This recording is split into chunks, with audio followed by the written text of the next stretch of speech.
함께 주기도문 하겠습니다.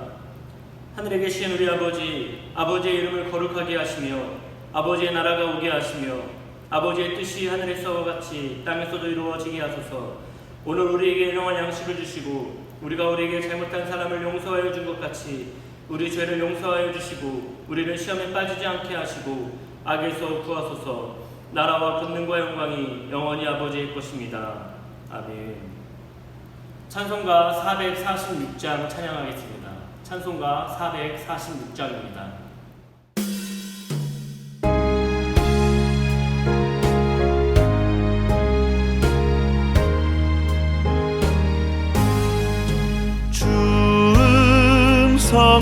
성회에는 참 기쁨 없도다. 날 사랑하신 주 늘 계시옵소서. 기쁘고 기쁘도다. 항상 기쁘도다. 나 주께 왔사오니 복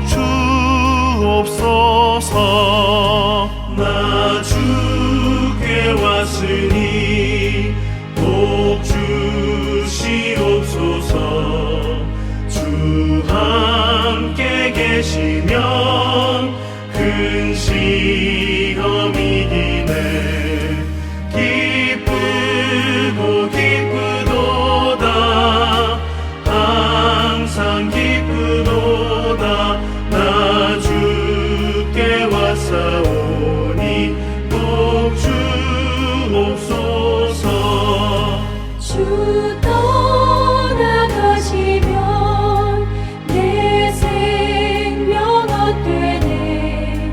기쁘나 슬플 때 늘 계시옵소서.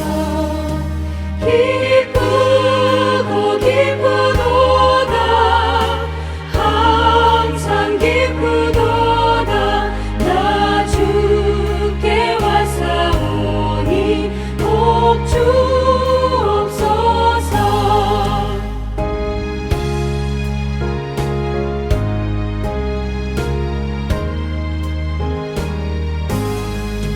그 귀한 언약을 이루어 주시고 주 명령 따를 때 늘 계시옵소서. 기쁘고 기쁘도다.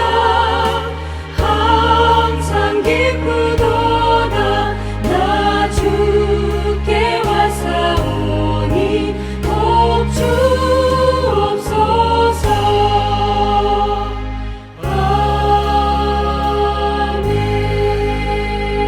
아멘. 오늘 우리에게 주시는 말씀은 갈라디아서 2장 1절부터 5절의 말씀입니다. 갈라디아서 2장 1절부터 5절의 말씀을 제가 읽겠습니다. 14년 후에 내가 바나바와 함께 디도를 데리고 다시 예루살렘으로 올라간다니 계시를 따라 올라가 내가 이방 가운데서 전파하는 복음을 그들에게 제시하되 유력한 자들에게 사사로이 한 것은 내가 다름질하는 것이나 다름질한 것이 헛되지 않게 하려 함이라. 그러나 나와 함께 있는 헬라인 디도까지도 억지로 할례를 받게 하지 아니하였으니 이는 가만히 들어온 거짓 형제들 때문이라. 그들이 가만히 들어온 것은 그리스도 예수 안에서 우리가 가진 자유를 엿보고 우리를 종으로 삼고자 함이로되 그들에게 우리가 한시도 복종하지 아니하였으니 이는 복음의 진리가 항상 너희 가운데 있게 하려 함이라. 아멘. 여러분, 이 사도 바울의 갈라디아서는 1장에서 특별히 진짜 복음이 무엇인지에 대해서 먼저 시작합니다. 왜냐하면 당시에 거짓 복음을 전하는 자들, 특별히 유대인들, 너희가 할례를 받아야 하고 너희가 율법을 지켜야지만 구원을 받는다는 그러한 이야기를 들으면서 많은 할례인 이방인들이었던 그 그리스도인들이 바로 속히 참된 진리의 복음을 떠났기 때문이다라고 1장에서 그렇게 설명하고 있습니다. 그래서 사도 바울은 갈라디아서의 말씀을 시작하면서 또한 중간중간 계속해서 진짜 복음이 무엇인지에 대해서 말하고 있습니다.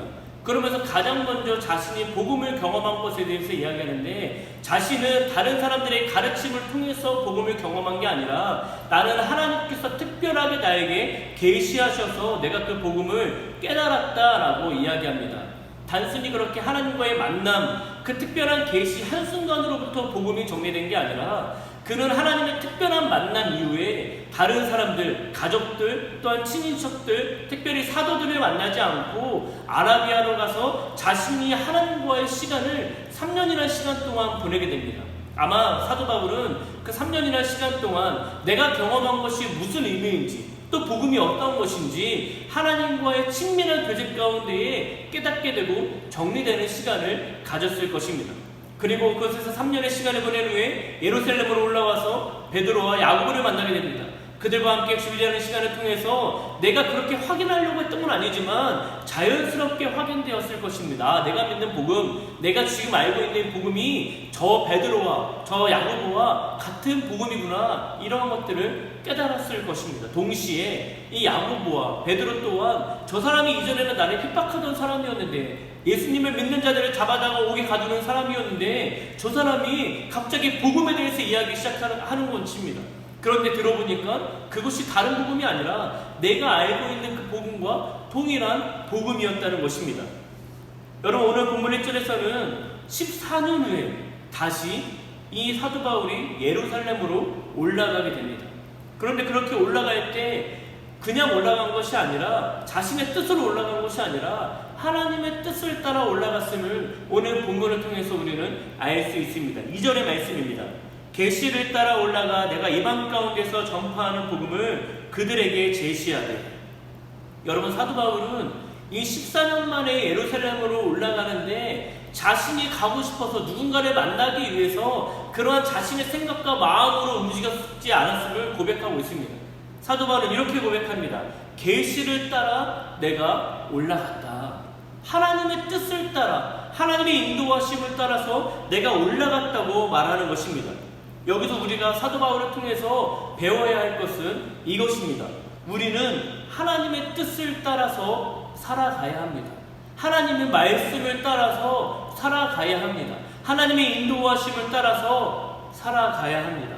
그렇게 했던 대표적인 인물이 있습니다. 우리가 잘 아는 아브라함입니다. 창세기 12장에 하나님께서 아브라함에게 이렇게 말씀하십니다.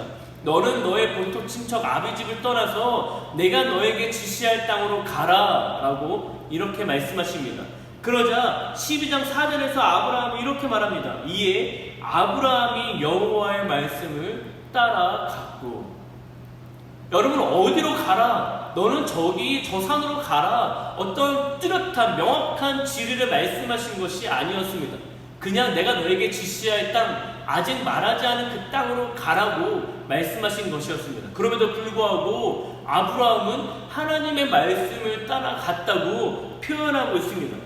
비록 우리 눈에 당장 앞이 보이지 않을지라도, 당장 우리 눈에 뭔가 이득이 되지 않을지라도 하나님께서 말씀하시는 것이라면, 그것이 하나님의 뜻이라고 믿는다면 우리는 그 말씀을, 그 인도하심을 따라서 가야 합니다. 불안전할지라도, 불확실할지라도 우리는 하나님을 신뢰하기에 그 말씀을 따라가야 하는 것입니다. 여러분, 여러분의 삶은 어떠하십니까? 여러분들의 삶에 있어서, 살아감에 있어서 여러분을 움직이는 삶의 기준이 무엇입니까? 많은 사람들은 삶의 기준이 재물입니다. 재물이 있는 곳에 내 마음이 있어서 그것만을 따라갑니다. 그것이 아무리 하나님이 기뻐하시지 않는 것이라 할지라도 내가 재물을 벌 수만 있다면 그것을 따라가는 사람들, 그런 사람들이 이 시대에 굉장히 많이 있습니다. 권력을 따라가는 사람이 있습니다. 물질을 따라가는 사람들이 있습니다. 내가 사랑하는 사람들을 따라가는 사람들이 있습니다. 내가 살아가는 데 있어서 나의 삶의 기준이 다른 여러 가지 것들을 따라가는 시대에 우리는 살아가고 있습니다. 그러나 오늘 사도 바울을 통해서 우리에게 말씀하고 있는 것은 무엇입니까? 너가 재물 따라가지 말고, 너가 어떤 권력을 따라가지 말고, 너가 다른 사람을 따라서 너의 삶의 방향을 결정하는 것이 아니라 너는 하나님의 말씀을 따라가야 한다라고 말씀하고 있는 것입니다. 그것이 복음을 가진 사람의 삶의 태도입니다. 하나님께서 나에게 무엇을 말씀하시는지, 하나님의 나의 삶을 바라보시면서 어떤 생각을 가지고 계시는지 그것에 관심을 가지고 또한 주님께서 우리에게 그 모든 생각과 마음을 깨닫게 하실 때 우리는 그렇게 즉시로 순종하며 따라갈 수 있어야 합니다. 여러분, 사도 바울은 예수님을 만나고 그의 삶의 기준이 완전히 바뀌었습니다. 예수님을 만나기 이전에 그의 삶의 기준은 무엇이었습니까? 율법이었습니다. 그래서 어떻게든 율법을 철저히 지키기 위해서 애쓰는 사람이 사도 바울이었습니다. 그렇기 때문에 심지어 예수님을 믿는 사람들을 잡아다가 옥에 가두는 일까지 했던 사람, 그렇게 열심히 있었던 사람, 그렇게 율법을 충실히 행했던 사람, 그 사람이 사도 바울이었습니다. 그러나 예수님을 만난 이후에 사도 바울은 어떻게 변했습니까? 그의 삶의 기준이 완전히 바뀌었습니다. 어떻게 바뀌었습니까? 하나님의 말씀이 그의 삶의 기준이 되어서 하나님의 인도하심을 따라 살아갔던 사람, 그 사람이 바로 사도 바울이 되었다는 것입니다. 여러분, 간절히 소망하는 건 우리의 삶의 기준이 말씀이 되기를 원합니다.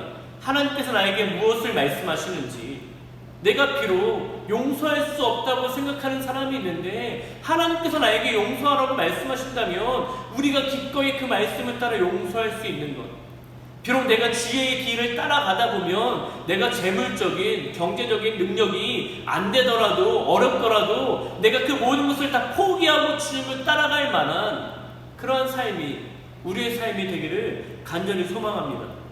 여러분, 오늘 또한 우리가 본문에서 주목해야 되는 것은 사도 바울이 예루살렘에 누구와 함께 갔냐는 것입니다. 1절에 이렇게 말합니다. 14년 후에 내가 바나바와 함께 디도를 데리고 다시 예루살렘으로 올라갔습니다. 여러분, 바나바와 디도를 데리고 올라갔다는 것은 아무 의미가 없는 것이 아닙니다. 거기에는 굉장한 의미가 있습니다. 왜냐하면 디도 때문이었습니다. 디도는 이방인이었습니다. 2장 3절에서 이렇게 말합니다. 그러나 나와 함께 있는 헬라인 디도까지도 억지로 할례를 받게 하지 아니하였으니. 여러분, 사도 바울이 예루살렘으로 올라갈 때, 이 바나바와 이방인 디도와 함께 올라갈 때 예루살렘에서는 예루살렘 공의회라고 하는 그런 회의가 열리던 때였습니다. 그 회의에서 다뤘던 중요한 안건이 무엇이냐면 이방인에 대한 선교였습니다. 이방인도 과연 복음을 받을 수 있는가? 이방인도 과연 구원받을 수 있는가? 또한 한 가지 더 안건으로 다졌던 것은 과연 이방인들이 어디까지 율법을 지키지 않아도 되는가? 과연 그들은 율법이 없어도 되는가? 우리가 선을 어디까지 정할 것인가? 이것이 굉장히 논의되었던 시간이 바로 예루살렘 공의회였습니다. 그리고 그곳에 사도 바울이 참석하는데 이방인이었던 디도를 그곳에 함께 참석하는 것, 그거는 굉장히 의미 있었던 시간이었습니다. 그런데 여기서 한 가지 더 주목해보고 싶은 것은 바로 사도 바울의 태도였습니다. 여러분, 그 예루살렘 공의회에 절대 다수가 어떤 사람들이었겠습니까? 유대인들이었던 그 그리스도인들. 이 유대인들이었던 그리스도인들이 그곳에 아주 가득 찼을 것입니다.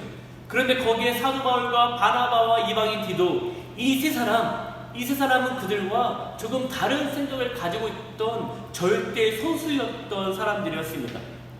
여러분, 이방인들의 할례를 받지 않아도 된다, 율법을 지키지 않아도 된다, 이 말을 하는 것은 절대 다수 유대인 그리스도인들이 모여있는 그 자리에서 이야기하기란 굉장히 조심스러운 부분이었습니다.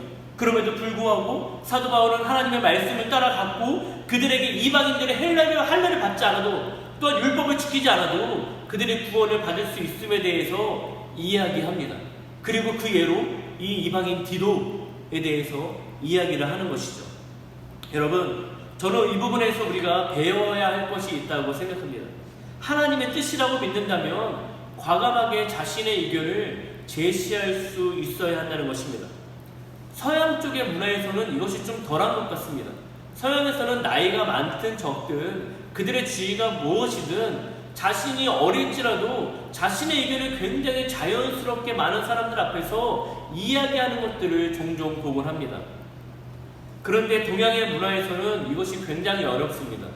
우리나라는 굉장히 심한 문화가 있는데 그 중에 하나가 이 나이 문화입니다. 그래서 어린 아이들도 놀이방에 가면은, 놀이터에 가거나 또 키즈 카페에 가면 가장 먼저 질문이 이것입니다. 너 몇 살이야? 그러면서 그들의 나이를 듣고 서열을 정리하기 시작합니다. 내가 형이네? 내가 누나네? 이렇게 생각하면서 그들을 대하기 시작합니다. 이처럼 한국에는 나이 문화가 굉장히 심합니다. 그렇기 때문에 나이가 어린 사람들이 나이가 많은 사람들 앞에서 자신의 의견을 명확하게 제시하기란 굉장히 어려운 문화 가운데 우리가 있습니다. 특별히 여러분 재물이 많고 적음에 대해서 교회 안에서는 힘과 권력이 있음을 느낄 때가 있습니다. 많은 교회에서도 결국은 돈 있는 사람들의 결정에 따라서 좌지우지 되는 것들을 볼 때가 있습니다.